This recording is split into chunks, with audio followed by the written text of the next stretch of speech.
Indus Valley Civilization, History and Geography. Welcome to Study IQ. मेरा नाम है आदेश Singh.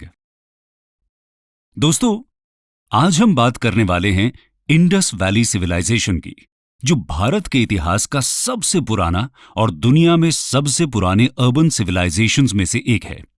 Indus valley civilisation यानी IVC आज से लगभग 4500 सालों पहले 2600 BCE में एक अर्बन सिविलाइजेशन की तरह एग्जिस्टेंस में आया। और जब दुनिया भर में बार्बरिज्म का दौर था, तब इंडस वैली सभ्यता के पैमानों को सेट कर रही थी। इंडस वैली सिविलाइजेशन के बारे में जानकारी मिलना हमारे इतिहास का वो पहलू है जिसने कोलोनियलिज्म जैसे ओप्रेसिव सिस्टम के कल्चरल हेजेमनी को चैलेंज करने में भी हेल्प किया। वो कल्चरल हेजेमनी जो हमें ये बताती रही कि केवल वेस्ट ही सिविलाइज्ड है और ईस्ट हमेशा से अनसिविलाइज्ड, बारबेरिक और अनकल्चर्ड था, जिसके पास गर्व करने जैसा कुछ नहीं है। इससे जन्म हुआ व्हाइट मैन्स बर्डन नाम के आइडिया का, जिसके बेसिस पर ब्रिटिशर्स अपने 200 साल लंबे रूल को मॉरली जस्टिफाई करते रहे। यहां तक कि फेमस इंग्लिश फिलोसोफर J.S. मिल, जो डेमोक्रेसी और फ्रीडम के बड़े सपोर्टर थे, उन्होंने भी ब्रिटिश कोलोनियलिज्म को जस्टिफाई करते हुए टॉलरेंट इंपीरियलिज्म को प्रमोट किया और क्लेम किया कि ब्रिटिशर्स इंडिया में हमारी भलाई और हमें सिविलाइज करने के लिए आए थे।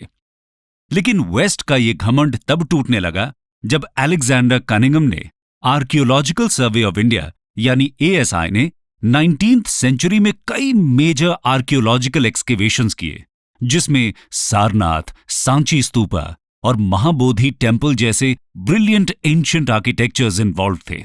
लेकिन इनमें सबसे जबरदस्त डिस्कवरी 1921 में इंडियन आर्कियोलॉजिस्ट दयाराम साहनी ने की, जब उन्होंने हड़प्पा का एक्सटेंसिव एक्सकेवेशन किया। इस डिस्कवरी ने दुनिया भर के इतिहासकारों को हैरान करके रख दिया, क्योंकि ये अपने समय में वेल प्लान्ड अर्बनाइजेशन का एक ऐसा अनोखा नमूना था जो हमें आज भी इंस्पायर करता है। इस डिस्कवरी ने ब्रिटिशर्स का मिथ बर्स्ट करते हुए यह बताया कि जब यूरोप बार्बरिज्म से जूझ रहा था, तब इंडिया में एक अर्बन सिविलाइजेशन हर रोज नई ऊंचाइयां छू रहा था। यह कहानी उसी इंडस वैली सिविलाइजेशन की है जिसने भारतीयों को खुद के इतिहास पर गर्व करने का एक मौका दिया और दुनिया को यह बताया कि सभ्यता पर वेस्ट की मोनोपोली नहीं हो सकती।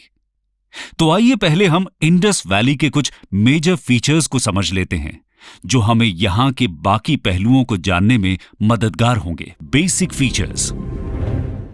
दोस्तों, इंडस वैली सिविलाइजेशन टाइटल पहली बार जॉन मार्शल ने यूज किया, लेकिन इसे हड़प्पन सिविलाइजेशन भी बोला जाता है।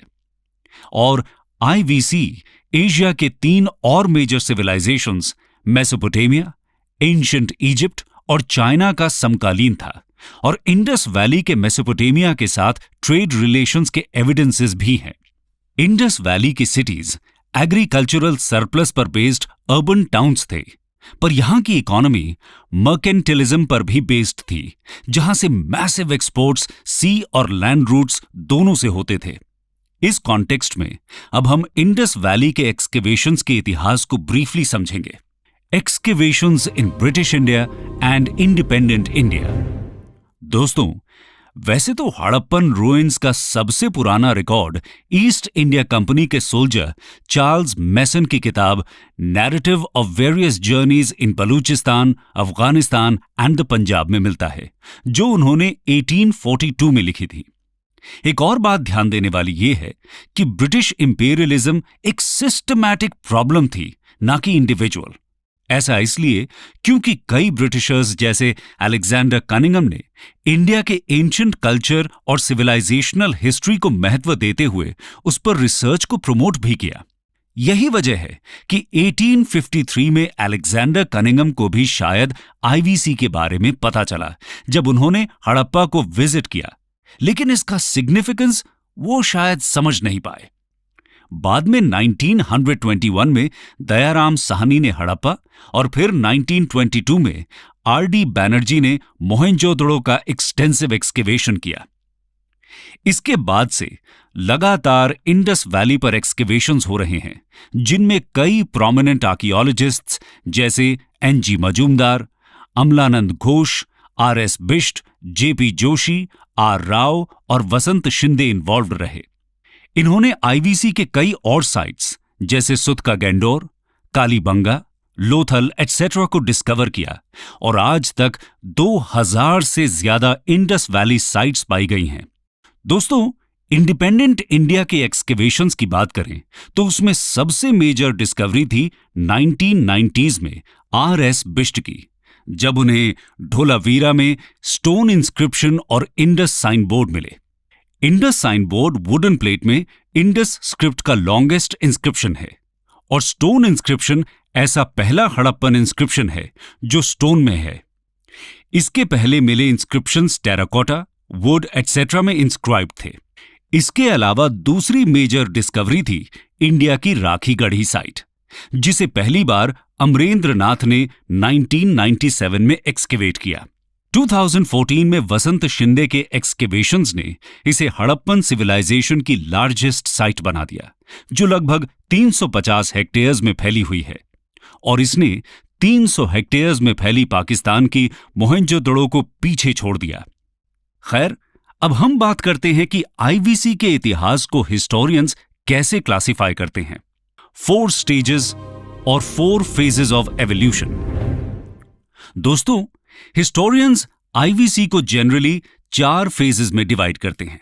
इसमें पहला है प्री हड़प्पा, जो 3300 बीसीई के पहले का फेज है। इस दौर में नोमैडिक लोग सेटलमेंट्स बनाने लगे और एग्रीकल्चर की शुरुआत हुई। दूसरा है अर्ली हड़प्पा, जो लगभग 3300 बीसीई से 2600 बीसीई तक था। इस दौर में हड़प्पा में बड़े बड़े विलेजेस का इमर्जेंस हुआ, जो बाद में अर्बन टाउन्स में कन्वर्ट हुए। तीसरा और सबसे इंपॉर्टेंट है मैच्योर हड़प्पन फेज, जो 2600 से 1900 बीसीई तक एग्जिस्टेंस में रहा। इस दौरान वो ग्रेट सिटीज फ्लरिश कर रहे थे, जो आईवीसी को अर्बन बनाते हैं, और इसी दौर में हड़प्पा में मर्केंटिलिज्म भी अपने चरम पर था। आखिरी फेज है लेट हड़प्पन फेज, जो 1900 बीसीई से 1300 बीसीई में मिलता है। यहां आईवीसी का डिक्लाइन दिखता है, जिसके बाद धीरे धीरे ये सिविलाइजेशन इतिहास बन गया। चलिए अब आपको लेकर चलते हैं इंडस वैली की जियोग्राफी की ओर और जानते हैं कि ये कहां से कहां तक फैला हुआ था। Geography of Harappan sites. Indus valley civilization Punjab, Haryana, Sindh, Balochistan, Gujarat, Rajasthan और वेस्टर्न यूपी तक फैला हुआ था। ये सारे एरियाज लार्जली इंडस और इंडस की ट्रिब्यूटरीज जैसे रावी के अराउंड लोकेटेड थे, और इसीलिए इसे जॉन मार्शल ने इंडस वैली सिविलाइजेशन बोला। एक थियोरी के हिसाब से इंडस वैली पहले काफी ज्यादा फर्टाइल था, इसीलिए यहां पर आईवीसी का जन्म हुआ। लेकिन बाद में इंडस वैली की फर्टिलिटी में डिक्लाइन और एनवायरमेंटल चेंजेस के चलते शायद यहां के लोग गंगा वैली में चले गए, जहां बाद में पोस्ट हड़प्पन सेटलमेंट्स, महाजनपद और मगध जैसे किंगडम्स का राइज हुआ।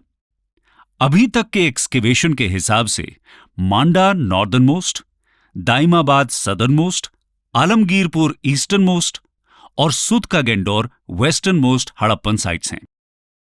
इंडस वैली में मिले 2000 से ज्यादा साइट्स में से ज्यादातर प्रेजेंट डे इंडिया और पाकिस्तान में है, लेकिन एक साइट शोरतुघाई अफगानिस्तान में भी है, जो शायद हड़प्पन्स का ट्रेडिंग कॉलोनी था।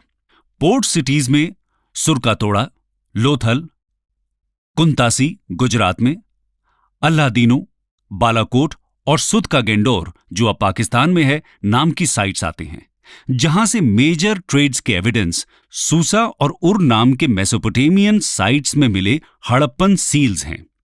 इसके बाद हम चर्चा करते हैं हड़प्पन सिविलाइजेशन में हुए मेजर एक्सकेवेशंस की, जो यहां के इतिहास और समाज को इंटरप्रेट करने के लिए प्राइमरी हिस्टोरिकल सोर्सेज हैं। Major excavations. Town planning. IVC का सबसे इंटरेस्टिंग एलिमेंट है उसका टाउन प्लानिंग, जिसके ब्रिलियंस को हम मॉडर्न डे चंडीगढ़ और न्यू रायपुर जैसी प्लान्ड सिटीज से कंपेयर कर सकते हैं। ये खुद में एक अचीवमेंट है कि आईवीसी ने ऐसा टाउन प्लानिंग 4500 साल पहले इस्टेब्लिश किया था। आईवीसी के टाउन प्लानिंग का पहला मेजर फीचर यहां का स्ट्रैटिफाइड टाउन प्लानिंग है। कुछ साइट्स को छोड़ दें तो मोस्ट साइट्स के वेस्ट में एक फोर्टिफाइड सीटाडेल या किला मिलता है, जो शायद रूलिंग क्लास के लिए था, और ईस्ट में छोटे ब्रिक हाउसेस, जो शायद कॉमनर्स के लिए थे। ये यहां के सोशल स्ट्रैटिफिकेशंस को इंडिकेट करता है और बताता है कि समाज में स्टेटस और पावर के बेसिस पर डिविजन्स हड़प्पन टाइम से थे, पर ये डिविजन्स कास्ट सिस्टम की तरह नहीं थे। धोलावीरा में यह सीटाडेल पत्थरों का था और यहां एक मिडिल टाउन भी था, जो शायद मिडिल क्लासेस के लिए था। एक्सेप्शंस में चान्हूदाड़ो है, जहां कोई सीटाडेल अब तक नहीं मिला है, और लोथल का सीटाडेल फोर्टिफाइड नहीं था, बल्कि थोड़ा हाइट पर बनाया गया था। टाउन प्लानिंग का अगला ब्रिलियंट फीचर है ग्रिड सिस्टम, जहां हम मैसिव टेक्नोलॉजिकल इनोवेशंस के बावजूद आज भी वेल प्लान्ड टाउन्स के लिए संघर्ष कर रहे हैं। वहीं 4500 साल पहले हड़प्पन्स ने मिनिमल टेक्नोलॉजी यूज करके एक इंस्पायरिंग नमूना पेश किया है। आईवीसी में ऑलमोस्ट सारे स्ट्रीट्स राइट एंगल से एक दूसरे से कनेक्टेड थे, जिनके चारों तरफ शहर बसे थे। तीसरा इंटरेस्टिंग फीचर है ब्रिलियंट अंडरग्राउंड ड्रेनेज सिस्टम। मोहेंजोदड़ो में सारी स्ट्रीट्स में ड्रेन्स मिलते हैं और लगभग सभी घरों में वेस्ट वाटर मैनेजमेंट का इंतजाम भी। इन घरों की दीवारों में वर्टिकल पाइप्स थीं जो ड्रेन से कनेक्टेड हैं। इनमें छोटे छोटे सेटलिंग पूल्स और ट्रैप्स भी हैं, जो सेडिमेंट्स को जो ड्रेन को जैम कर सकते हैं, ट्रैप कर सकते थे और इन्हें इजीली रिमूव किया जा सकता था।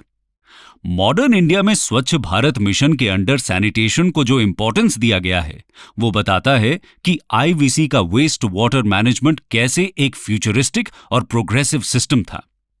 इन ड्रेन्स का ब्रिलियंस इस वजह से भी है कि ये बेक्ड ब्रिक के थे, जो भारत में इसके पहले या कुछ सालों बाद तक के सिविलाइजेशन में भी काफी कम मिलते हैं।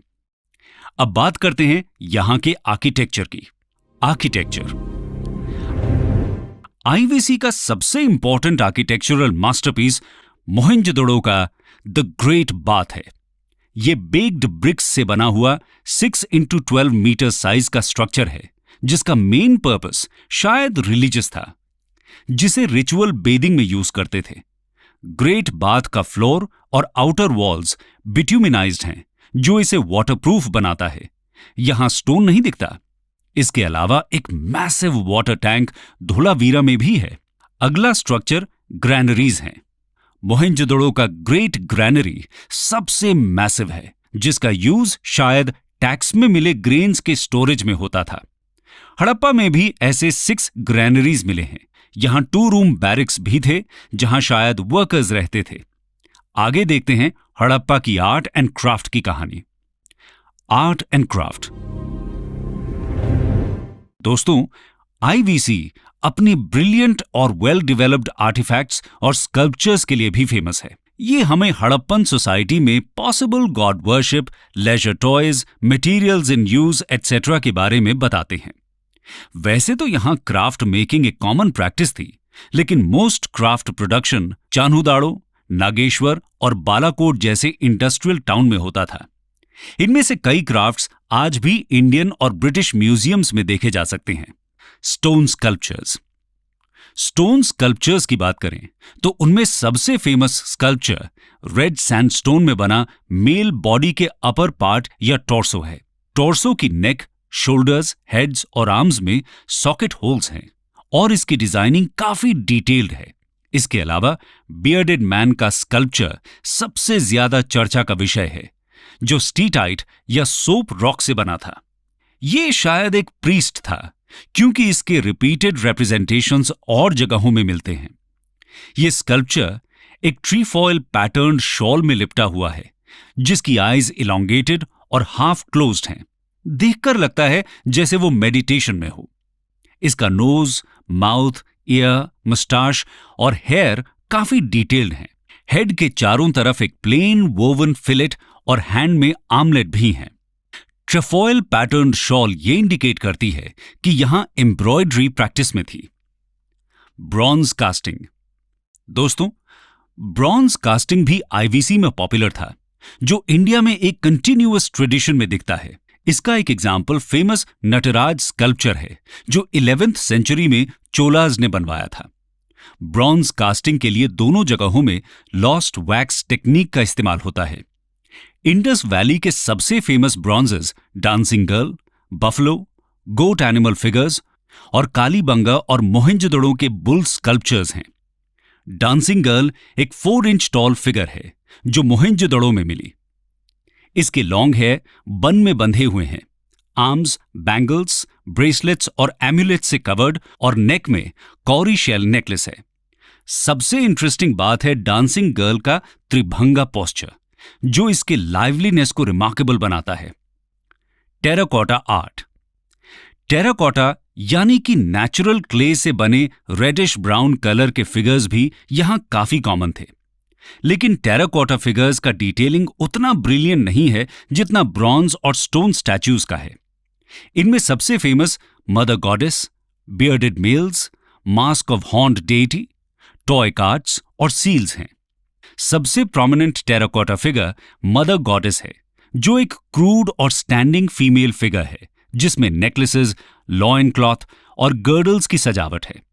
इसमें most distinct feature fan shaped head dress है, जिसके दोनों साइड्स में कप लाइक प्रोजेक्शंस हैं। बाकी के फेशियल फीचर्स क्रूड और कम रियलिस्टिक हैं। सील्स की बात करें तो वो टेराकोटा के अलावा steatite, agate, chert, copper, faience, gold, ivory और सिल्वर में भी मिलते हैं। सील्स का इस्तेमाल जनरली ट्रेड में होता था, शायद as a proof of authenticity. इनमें सबसे पॉपुलर मोहेंजोदड़ो के पशुपति सील हैं, जिसमें एलिफेंट, टाइगर, राइनो, बफलो और 2 एंटीलोप्स कार्व्ड हैं। पॉटरी। अगला इंपॉर्टेंट क्राफ्ट यहां का पॉटरी है, जो लार्जली व्हील मेड थे, ना कि हैंडमेड। सबसे common red and black ware pottery थे। प्लेन पॉटरी ज्यादा कॉमन है दैन ऑर्नामेंटेड पॉटरी, और कुछ रेयर पॉलीक्रोम और इनसाइज्ड वेयर्स भी मिले हैं। पॉटरीज में ग्रेसफुल कर्व्स ज्यादा कॉमन है दैन स्ट्रेट और एंगुलर शेप्स। अदर्स। इन सब के अलावा यहां क्लॉथ मेकिंग में यूज होने वाले स्पिंडल व्हर्ल्स कई घरों में मिले, जो क्लॉथ मेकिंग के कॉमन प्रैक्टिस के इंडिकेशंस हैं। हड़प्पन्स बोट मेकिंग क्राफ्ट भी जानते थे, जिसका इस्तेमाल सी ट्रेड में होता था। यहां वेट्स एंड मेजर्स भी डेवलप्ड थे, जो शायद 16 के मल्टीपल्स में यूज होते थे। ये मेजरमेंट टेक्निक मॉडर्न इंडिया तक देखने को मिला, जहां 16 आना 1 रुपए होता था। तो ये था इंडस वैली सिविलाइजेशन के इतिहास का वो पहलू जिसमें हमने वहां की जियोग्राफी, टाउन प्लानिंग, आर्किटेक्चर और मेजर एक्सकेवेशंस और क्राफ्ट्स मेकिंग की बात की। ये एक्सकेवेशंस हड़प्पन हिस्ट्री के प्राइमरी एविडेंसेस हैं, जिनके थ्रू ही हम उनके इतिहास और समाज के बाकी पहलुओं जैसे politics, society, economy, religion, culture और डिक्लाइन के बारे में जान पाते हैं। इन एविडेंसेस के थ्रू हड़प्पन सोसाइटी से रिलेटेड थियरीज और इन्फ्रेंसेस की बात हम अगले वीडियो में करेंगे।